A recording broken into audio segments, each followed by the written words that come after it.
Hi friends, in the last session,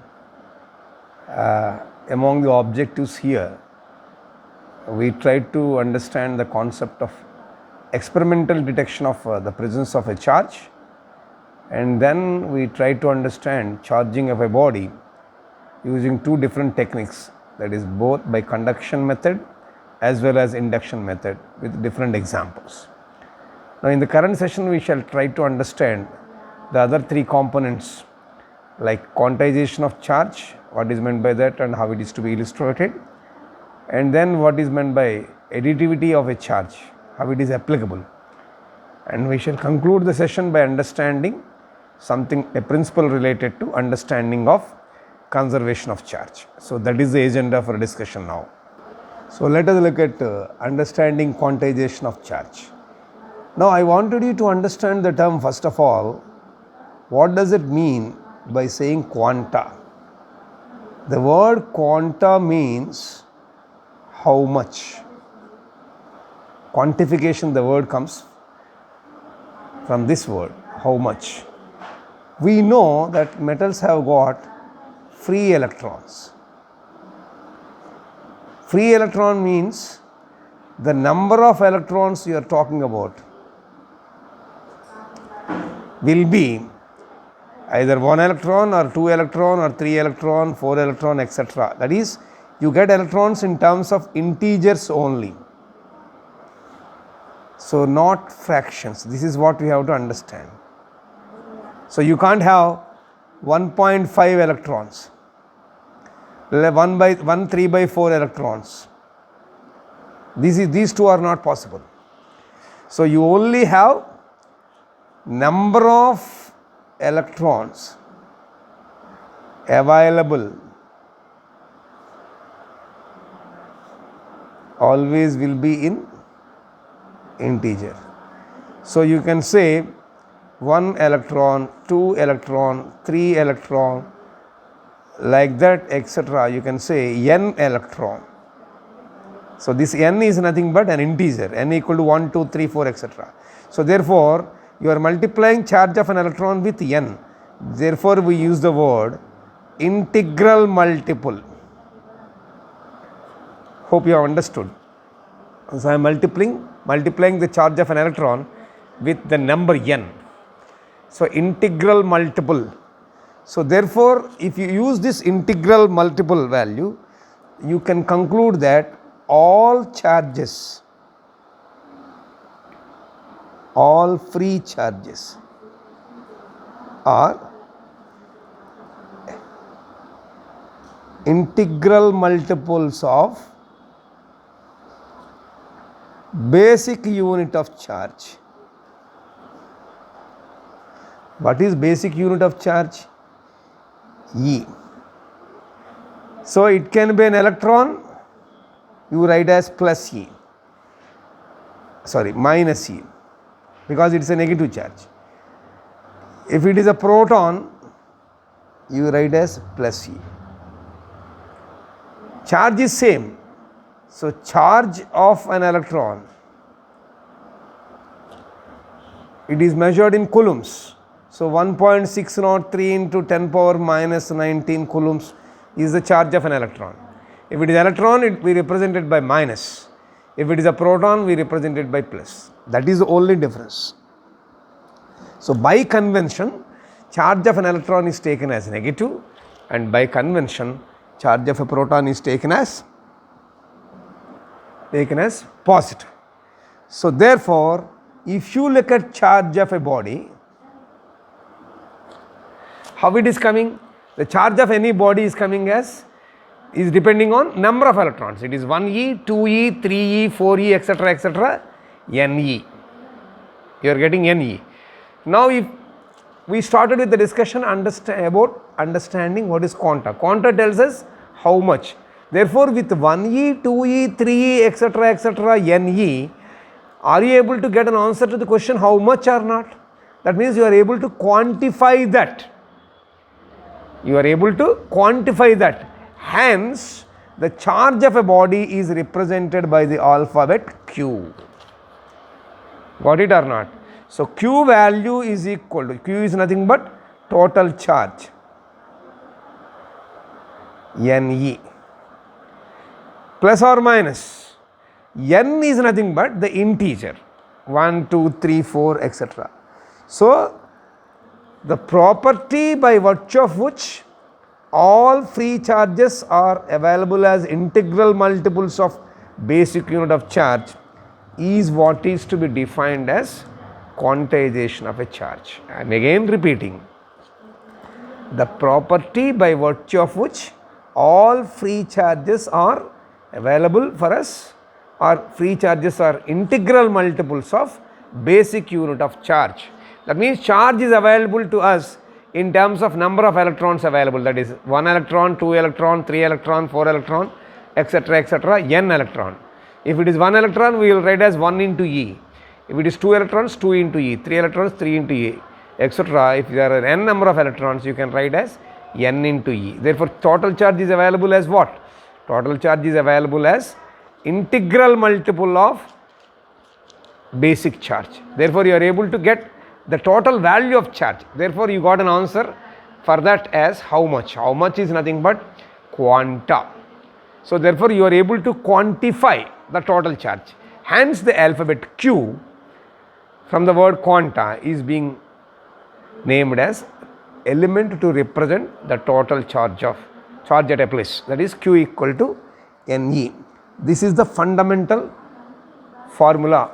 This is the result of quantization effect. Here you have to remember that by convention electron charge is taken to be negative.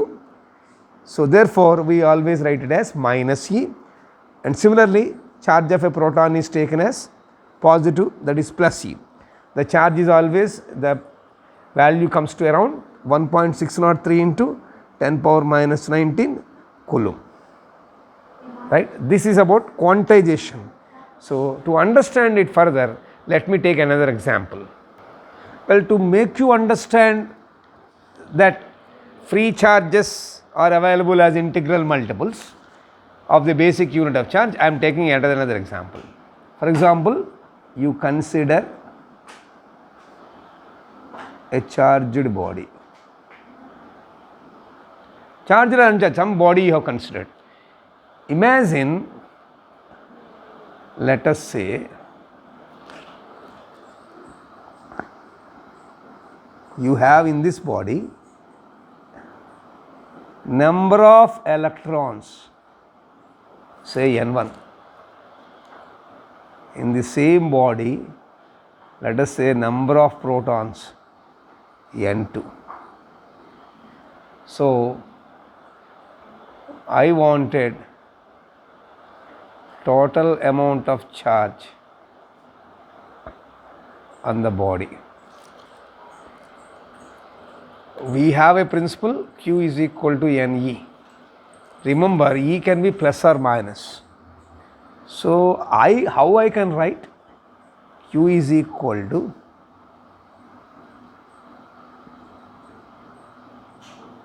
I have N1 into E plus N2 into E. Both are E. Only difference is this is electron, therefore you put minus before this. So, you can write this as N2E minus N1E. That means I have applied the sign convention also here. There are N1 electrons, there are N2 protons. Whether it is electron or proton, charge is same. If it is proton, here the charge is plus 1.603 into 10 power minus 19 coulombs. Here N1 electrons means minus 1.603 into 10 power minus 19 coulombs. So, the magnitude is same. The charge symbol is varying. So, that also I should bring here when I am computing the total net charge. So, electrons N1 are there, protons N2 are there. Whether it is electron or proton, the charge is same. Only difference is for electron, the charge being negative, I have to prefix that with minus sign. This is positive only, so plus will be there. This gives the total charge. So, by simplifying, you will get as N2E minus N1E. So, you can take it out E as common, N2 minus N1 into E. Now see, if N1 is an integer and N2 is an integer, then what do you get for N2 minus N1? Even N2 minus N1 is also, that is the difference. So this is what we call as a difference. Difference also must be an integer. So therefore, a charge on a body is always an integral multiple of the value of N2 minus N1 is always an integer. Na? Therefore, with that integer you are multiplying E to get a total charge. So how do we conclude therefore? Thus we say that a charge on a body is always an integral multiple of basic unit of charge, that is E, and it can be either increased or decreased in steps of E. So plus 1 E, minus 2 E, etc. you can use it. For example, we can conclude thus a charge on a body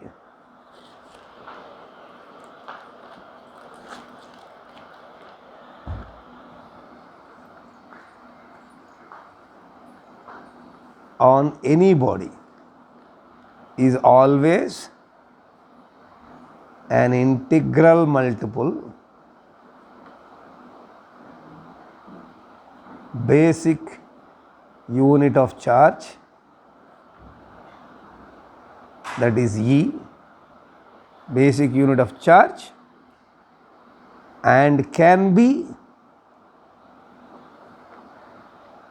either increased or decreased in steps of E. What is meant by in steps of E, increase or decrease? I will just give you one example. Let us say a particle or a body possessing charges. Let us say a body plus or minus 1E, plus or minus 2E, plus or minus 3E, etc., plus or minus NE. This is how charge can be accumulated. You can't have 1.5E or 2.7E like that. You can't have fractions. That is what I mean by saying charge is always an integral. The increase or decrease should be integral, complete integral multiple only. So fraction in between is not possible. Is that clear? Now, this is what basically quantization is all about. Now, when we say quantization, this we can interpret a little bit further. With this, your board examination can help, or university examination can help you. This will help you to clear the board examination or university examination. But when you go for a typical all India level examination, a little bit further is to be understood in quantization. That I am adding here, though it may or may not be part of your syllabus. Extra bit I am now going to explain the quantization effect.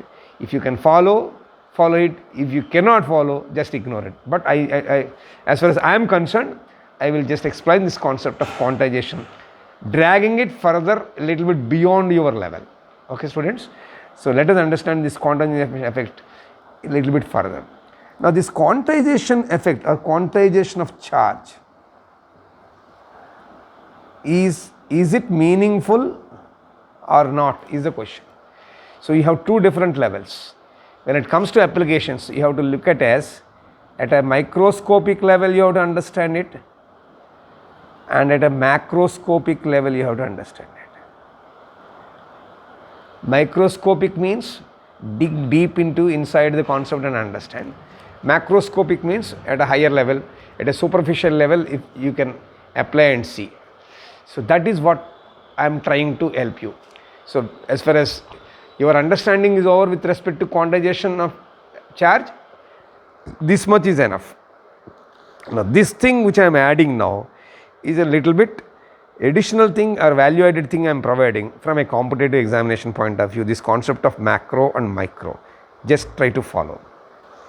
Before going to the understanding of micro and macro, I will make you to recollect the concept of colors in light. You are all familiar with Vibjor, right? In a rainbow.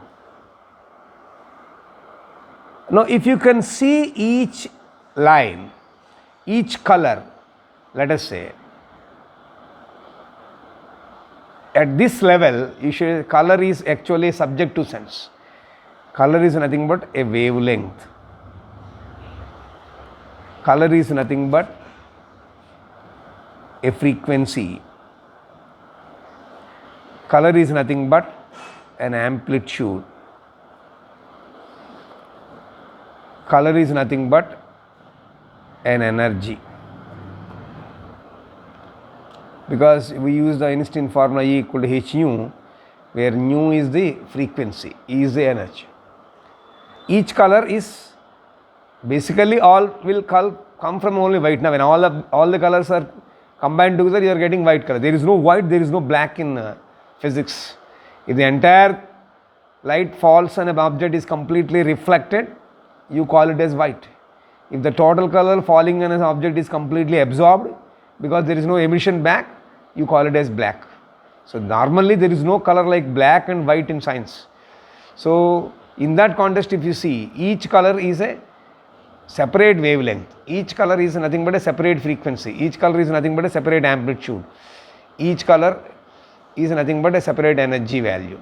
So when all the colors are there, when you are observing them through an experimental process, we use the word spectrum. You might have heard about the word spectrum.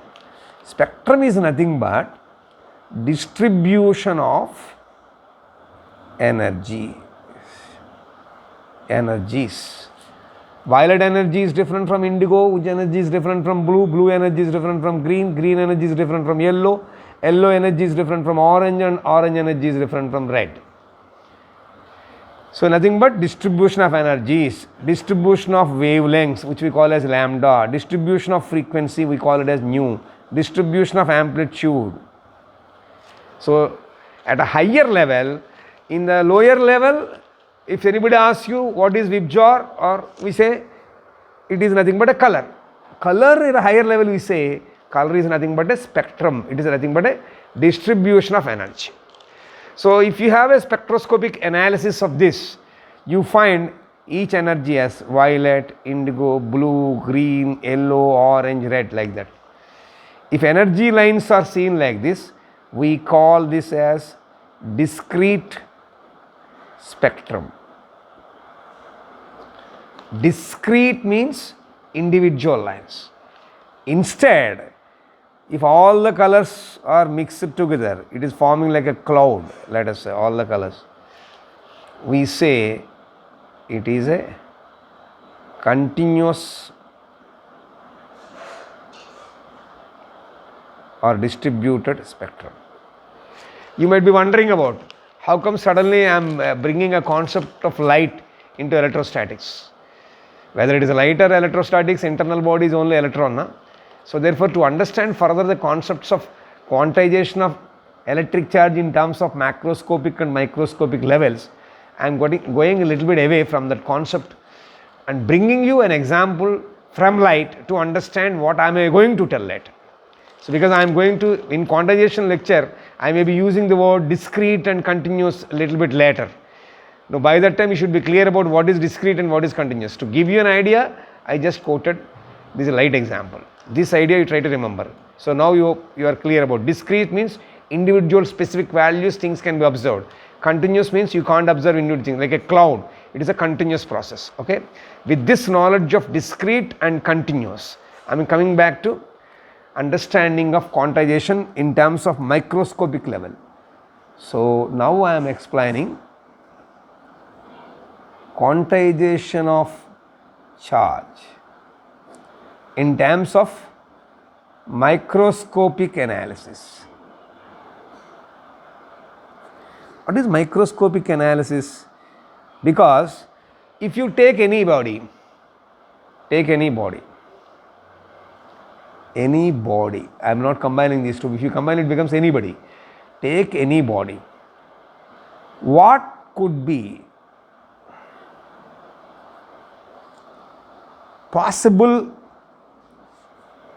number of charges for the elements we take. So, the charges involved can be in the order of, let us say, few tens or few hundreds of electrons.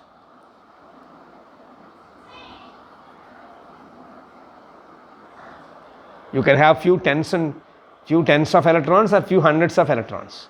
If you have only few tens and few hundreds of electrons,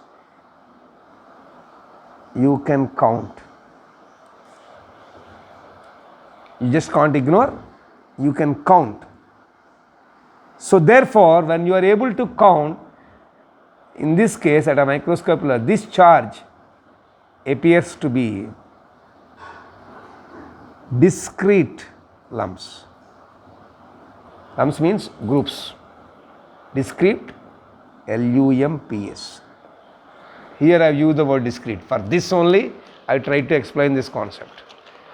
So when you are considering a body, most of the cases at a microscopic level, we will come across in the order of the number of charges in the order of either few tens of electrons or few hundreds of electrons in any body maximum you take.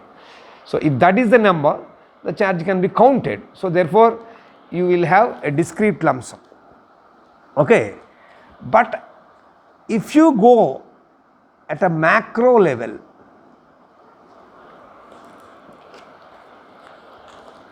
if it is go at a macroscopic level, so charges measurement if you take, the order is microcoulombs.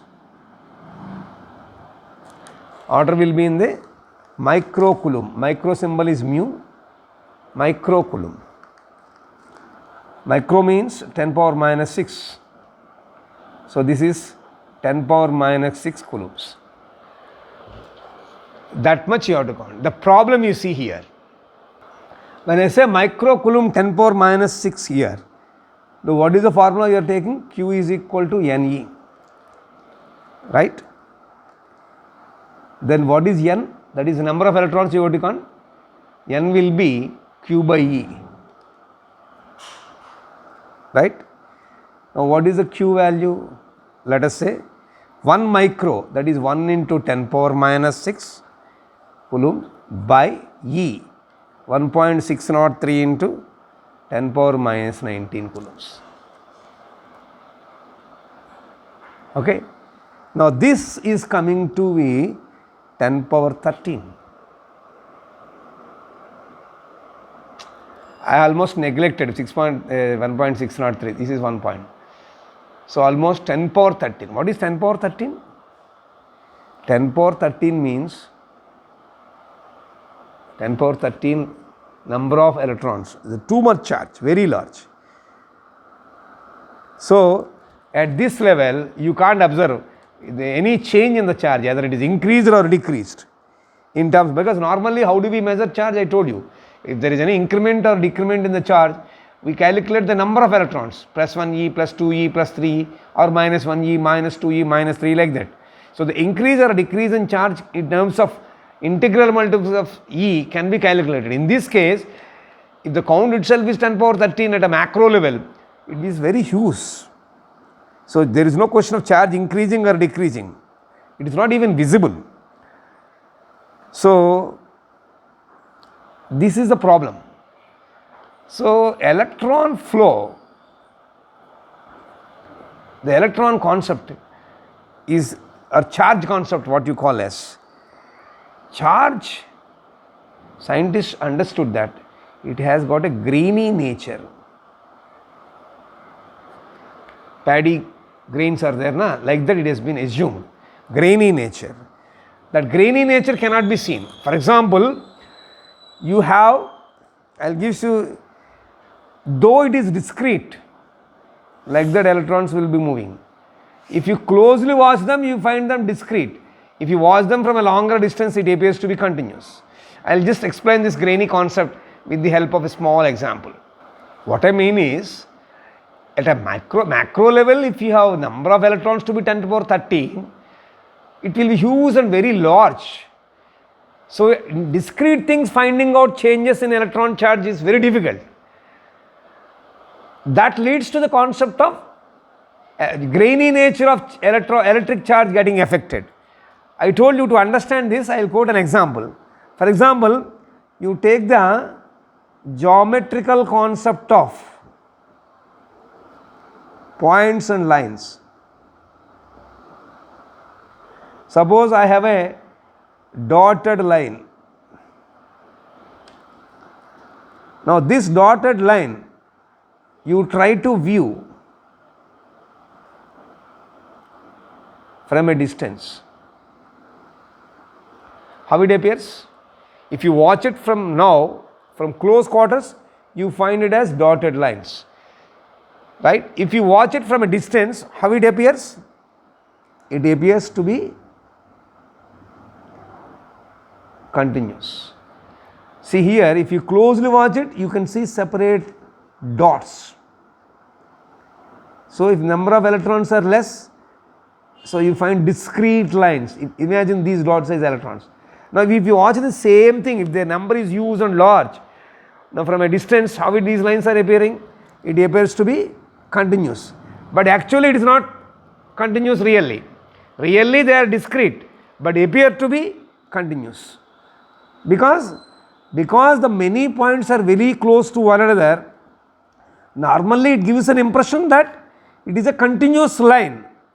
Many small, like that, many small charges taken together appear as a continuous charge distribution, not discrete distribution.